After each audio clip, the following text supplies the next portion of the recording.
മലയാള സിനിമയിലെ ശ്രദ്ധേയയായ അഭിനേത്രി നിഖില വിമൽ തന്റെ പ്രതിഫലവുമായി ബന്ധപ്പെട്ട് നടത്തിയ തുറന്നുപറച്ചിൽ സോഷ്യൽ മീഡിയയിൽ വലിയ ചർച്ചകൾക്ക് വഴിയൊരുക്കിയിരിക്കുകയാണ്. ഒരു പ്രമുഖ നിർമ്മാതാവ് തനിക്ക് 4 സിനിമകളുടെ പ്രതിഫല തുക നൽകാനുണ്ടെന്നാണ് താരം വെളിപ്പെടുത്തിയത്. നിർമ്മാതാവിന്റെ പേര് വെളിപ്പെടുത്തിയില്ലെങ്കിലും സിനിമാ മേഖലയിലെ സാമ്പത്തിക ഇടപാടുകളെക്കുറിച്ചുള്ള ഗൗരവകരമായ ചർച്ചകൾക്ക് ഇത് കാരണമായി.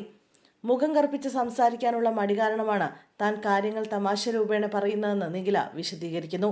തനിക്ക് പണം തരാനുള്ള നിർമ്മാതാവ് പുതിയ വീട് വയ്ക്കുമ്പോൾ തനിക്ക് ഒരു മുറി നൽകിയാൽ മതിയെന്നും തമാശയായി അദ്ദേഹത്തോട് പറഞ്ഞതായും താരം വെളിപ്പെടുത്തി. AC സൗകര്യമുള്ള മുറി വേണമെന്നും താൻ വാടക തരില്ലെന്നും പറഞ്ഞുകൊണ്ട് തന്റെ അവകാശങ്ങൾ കൃത്യമായി ഓർമ്മിപ്പിക്കാറുണ്ടെന്നും നിഖില പറഞ്ഞു. അനാവശ്യ സംസാരങ്ങളിൽ നിന്ന് തന്നെ ടേക്കൺ ഫോർ ഗ്രാൻഡ് ആക്കുന്നതിൽ ഇത്തരം പ്രതികരണങ്ങൾ തന്നെ സഹായിച്ചിട്ടുണ്ടെന്നും താരം കൂട്ടിച്ചേർത്തു. നിഖില നിർമ്മാതാവിന്റെ പേര് പറഞ്ഞില്ലെങ്കിലും സോഷ്യൽ മീഡിയ ഇത് സംബന്ധിച്ചുള്ള അന്വേഷണങ്ങൾ ആരംഭിച്ചു കഴിഞ്ഞു. പ്രൊഡക്ഷൻ കൺട്രോളിൽ നിന്നും നിർമ്മാതാവിലേക്ക് എത്തിയ വ്യക്തിയെക്കുറിച്ചാണ് താരം പരാമർശിച്ചതെന്ന സൂചന വെച്ച് പല പേരുകളും ഉയർന്നു വരുന്നുണ്ട്. പ്രമുഖ പ്രൊഡക്ഷൻ കൺട്രോളറും നിർമ്മാതാവുമായ ബാദുഷിയാണ് ഇതെന്ന തരത്തിലുള്ള പ്രചരണങ്ങൾ സോഷ്യൽ മീഡിയയിൽ നടക്കുന്നുണ്ട്. മുമ്പ് നടൻ ഹരീഷ് കണാരനും സമാനമായ ചില ആരോപണങ്ങൾ ഉന്നയിച്ചതും ഈ സംശയങ്ങൾക്ക് ആക്കം കൂട്ടി.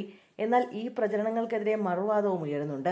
സിനിമാ മേഖലയിൽ പ്രൊഡക്ഷൻ കൺട്രോളർമാരിൽ നിന്നും നിർമ്മാതാക്കളായ നിരവധി പേരുണ്ടെന്നും നിഖില പേര് പറയാത്ത സാഹചര്യത്തിൽ ഒരാളെ മാത്രം ലക്ഷ്യം വെക്കുന്നത് ശരിയല്ലെന്നും ഒരു വിഭാഗം വാദിക്കുന്നു. ഇത്തരം സാമ്പത്തിക പ്രശ്നങ്ങൾ മലയാള സിനിമയിൽ പുതിയതല്ലെന്നും എന്നാൽ നടിമാർ പരസ്യമായി ഇത്തരം വിഷയങ്ങൾ സംസാരിക്കാൻ മുന്നോട്ട് വരുന്നത് മാറ്റത്തിന്റെ സൂചനയാണെന്നും സിനിമാ നിരീക്ഷകർ വിലയിരുത്തുന്നു.